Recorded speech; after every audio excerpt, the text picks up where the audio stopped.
I've been doing a lot of I guess lobbying across the country. I've been working with legislators across the country to get some of these bills passed to protect our kids. Um, if you know, I helped get one of the bills passed here in Georgia. It was SB 240, which banned the use of cross-sex hormones and surgeries on minors. But one of the other big one, two, actually, three of the other ones are in Louisiana.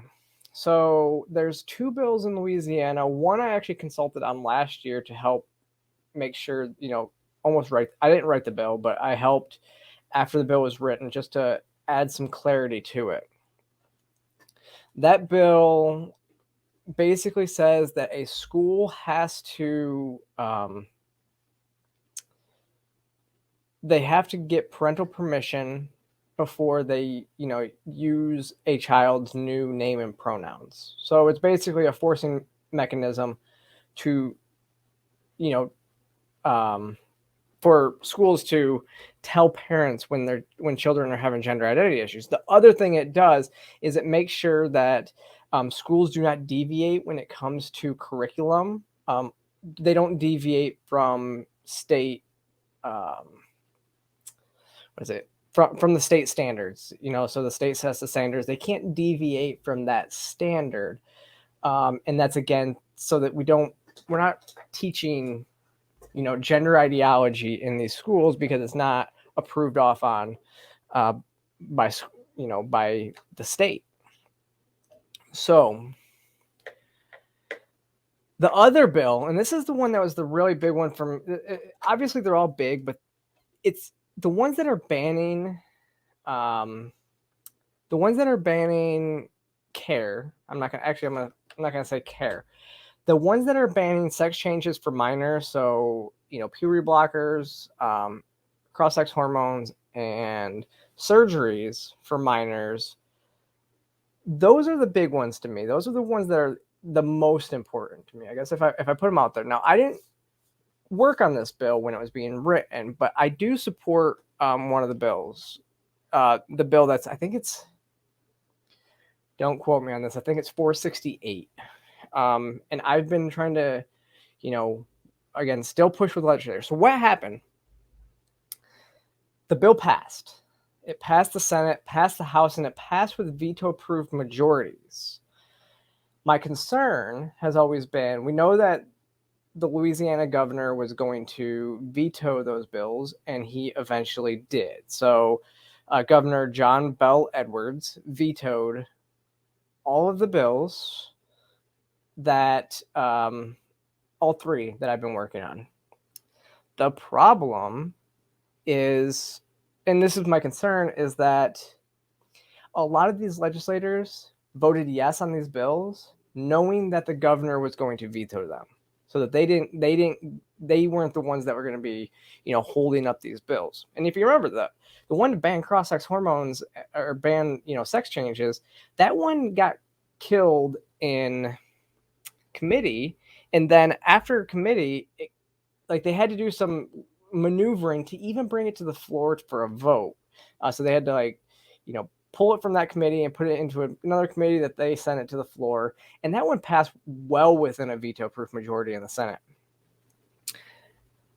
Well, again, so the governor vetoed these bills, and now my concern now is that they won't pass in the veto when they bring it up for a veto override vote. Now, I don't know if this is true. I just got this literally, you can see 30 minutes before the stream. I just saw it. I have not confirmed its accuracy. So take this as you will. But apparently, allegedly, Louisiana Governor John Bell Edwards is threatening to take away funding for this bridge if the legislators override his vetoes on child sex changes. Again, I am waiting confirmation right now. I just talked to my contact in Louisiana. We're waiting confirmation, so we're going to see if this is true. And hopefully we'll have an answer by the end of the show. But let me just talk about what this means. So this means that, oh, hey, Katrina VR is actually on the Rumble chat, and that's who sent this to me. So what this means is that the governor is willing to sacrifice the safety of every person that drives on this bridge in order to be able to harm children in Louisiana via, sex change operations and all and the like. This is so. Yeah, 648. So it's 648. So I want you to know, like, if you live in Louisiana, I don't know who, and if you live in Louisiana, call your legislatures today, actually tomorrow, because they won't be there tomorrow. Tomorrow's the 4th of July. Call them this week, okay? Let them know that you support this override.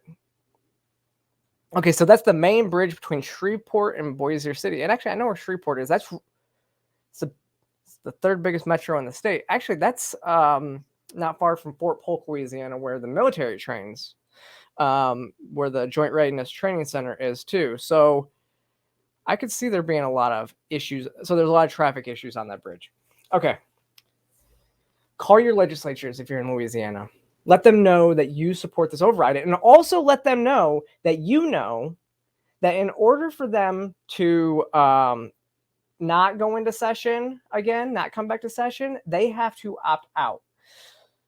What that means, a veto override session is automatically initiated the moment that the governor vetoes a bill. It takes the legislature to actually opt out. So they have to say that it's, so if they don't go into a override vote procedure, that means your legislature opted not to, which means that they probably would have passed this bill in the first place. Or they probably wouldn't have passed this bill in the first place, but they only voted for it because they knew the governor was going to veto it. So make sure you contact your representatives. And again, I will get verification on this right now. I've talked to, I'm talking to my inside contacts within the Louisiana government. So we're gonna figure this out, and hopefully I have the answer to you by the end of the show. But yes, thank you for sending me and bringing this to my attention. And whatever happens here, this isn't gonna be the last time that I talk about it on this show. Just everybody knows that.